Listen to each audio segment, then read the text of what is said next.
بسم اللہ الرحمن الرحیم۔ السلام علیکم دوستو، آج کی اس ویڈیو میں آپ کو حضرت آدم علیہ السلام کا واقعہ بتاؤں گا کہ کیسے اللہ تعالیٰ نے حضرت آدم علیہ السلام کو پیدا فرمایا۔ لیکن اس سے بھی پہلے ہم جانیں گے کہ حضرت آدم علیہ السلام سے پہلے اس دنیا میں کیا تھا۔ تو چلیے ویڈیو کو شروع کرتے ہیں۔ ویڈیو کو شروع کرنے سے پہلے دوستو، اگر آپ پروفٹ سیریز میں انٹرسٹ رکھتے ہیں تو آپ ہمارے چینل کو سبسکرائب کر لیں تاکہ آنے والی ویڈیو آپ کو ملتی رہے۔ دوستو میں آپ کو بتا دوں، سب سے پہلے صرف اور صرف اللہ کی ذات تھی۔ نہ زمین تھی، نہ آسمان تھا، نہ سورج، نہ چاند اور نہ ہی انسان تھا، نہ جن تھے اور نہ ہی فرشتے تھے۔ اللہ ہمیشہ سے ہے اور ہمیشہ ہی رہے گا۔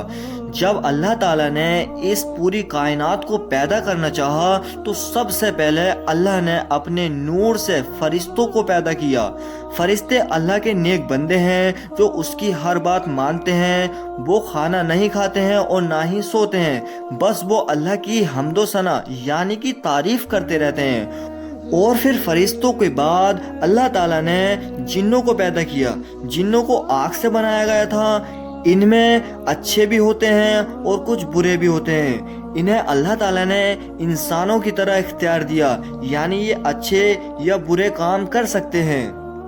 ان جنوں کی قوم سے ایک آتا ہے ابلیس، جو بہت عبادت کرتا تھا اور فرشتوں کی محفل میں ہوتا تھا۔ پھر اللہ تعالیٰ نے 7 آسمان اور 7 زمینیں بنائی، چاند، سورج، ستارے، سمندر، پیڑ پودے۔ جب سب کچھ اللہ تعالیٰ نے بنا دیا، پھر اللہ تعالیٰ نے حضرت آدم علیہ السلام کو پیدا کرنے کا ارادہ کیا اور پھر فرشتوں سے فرمایا، میں زمین پر اپنا ایک خلیفہ بنانے والا ہوں۔ فرشتوں نے ادب سے پوچھا، اے رب، کیا تو ایسی مخلوق کو پیدا کرے گا جو وہاں فساد کرے گی اور خون ریزی کرے گی؟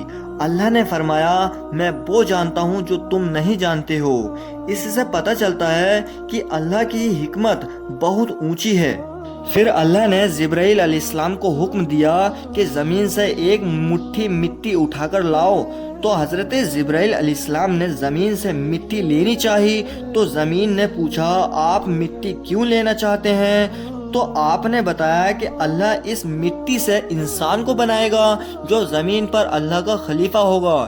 اس پر زمین کہنے لگی کہ میں خدا کی پناہ مانگتی ہوں اس بات سے کہ مجھ سے کچھ کم کیا جائے یا میری کوئی چیز خراب کی جائے۔ تو حضرت جبرائیل علیہ السلام بنا مٹی لیے واپس چلے آئے اور اللہ سے عرض کی، اے میرے رب، زمین نے تیری پناہ مانگی تو میں تیرے نام اور عزت کا ادب رکھتے ہوئے واپس آ گیا اور اسے پناہ دے دی۔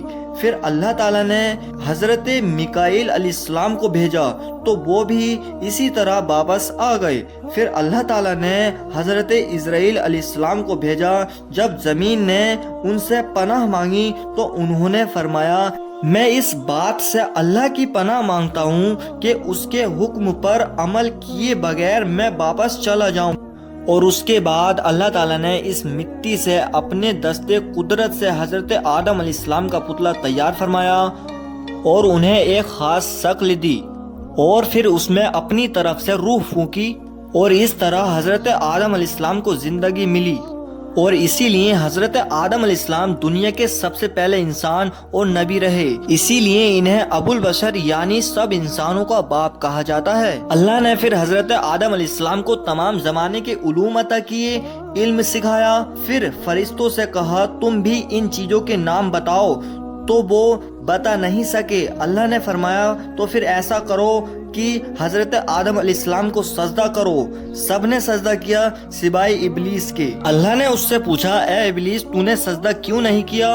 ابلیس نے گھمنڈ سے کہا، میں اس سے بہتر ہوں، تو نے مجھے آگ سے بنایا ہے اور اسے مٹی سے بنایا ہے۔ ابلیس کی اسی گمراہی کی وجہ سے اللہ تعالیٰ نے اسے شیطانی شکل دے دی اور کہا، تو یہاں سے نکل جا، تو مردود ہے اور تجھ پر قیامت تک میری لعنت برسے گی۔ شیطان نے کہا، مجھے قیامت تک مہلت دے۔ اللہ نے شیطان کو قیامت تک کی مہلت دے دی۔ شیطان نے اللہ سے کہا، تو نے مجھے گمراہ کیا ہے، میں قسم کھاتا ہوں کہ میں انسان کی سیدھی راہ پر بیٹھوں گا، پھر میں ان پر حملہ کروں گا، ان کے آگے سے بھی اور پیچھے سے بھی، دائیں سے بھی بائیں سے بھی، اور ان سے اکثر تو شکر گزار نہیں پائے گا۔ اللہ نے فرمایا تو یہاں سے نکل جا ذلیل و خوار، جو ان میں سے تیرا کہا مانے گا تو میں ضرور تم سب کو جہنم سے بھر دوں گا، اور جو میرے سچے عبادتگار بندے ہوں گے ان پر تیرا ذرا سا بھی بس نہیں چلے گا۔ اور پھر حضرت آدم علیہ السلام جنت میں رہنے لگے، لیکن جنت کی ساری نعمتوں کے باوجود حضرت آدم علیہ السلام جنت میں اکیلا محسوس کرتے تھے۔ اور پھر اللہ تعالیٰ نے حضرت حوا علیہ السلام کو بنایا تاکہ آدم علیہ السلام ان سے سکون پا سکیں۔ اللہ نے فرمایا اے آدم، تم اور تمہاری بیوی جنت میں رہو اور جس جگہ سے چاہو تم دونوں کھاؤ، لیکن اس درخت کے پاس مت جانا ورنہ تم ظالموں میں سے ہو جاؤ گے۔ پھر شیطان نے ان دونوں کے دل میں وسوسہ ڈالا اور کہنے لگا تمہارے رب نے تم دونوں کو اس درخت سے اس لیے منع کیا ہے کہ تم کہیں ہمیشہ زندہ رہنے والوں میں سے نہ ہو جاؤ۔ تو پھر حضرت آدم علیہ السلام اور بی بی حوا نے موت سے بچنے کے لیے پھل توڑ کر کھا لیا، اور یہ ان کی خطا نہیں تھی، یہ اللہ کی حکمت تھی، کیونکہ اللہ نے تو پہلے ہی فرما دیا تھا کہ بنایا ہی زمین کے لیے ہیں، تو یہ تو سارا کچھ ہونا ہی تھا۔ اور اس طرح حضرت آدم علیہ السلام اور بی بی حوا کو زمین پر اتارا گیا، اور پھر کئی سو سال روتے رہے، اور پھر حضرت آدم علیہ السلام نے دل سے توبہ کی اور اللہ تعالیٰ نے ان کی توبہ قبول فرمائی۔ اب آدم علیہ السلام کو زمین پر نبی بنایا گیا، انسانوں کو صحیح راستہ دکھانے کے لیے۔ تو دوستو یہ تھا حضرت آدم علیہ السلام کا واقعہ۔ دعا کریں کہ اللہ ہمیں بھی صحیح راستے پر چلائے اور شیطان کے دھوکے سے بچائے۔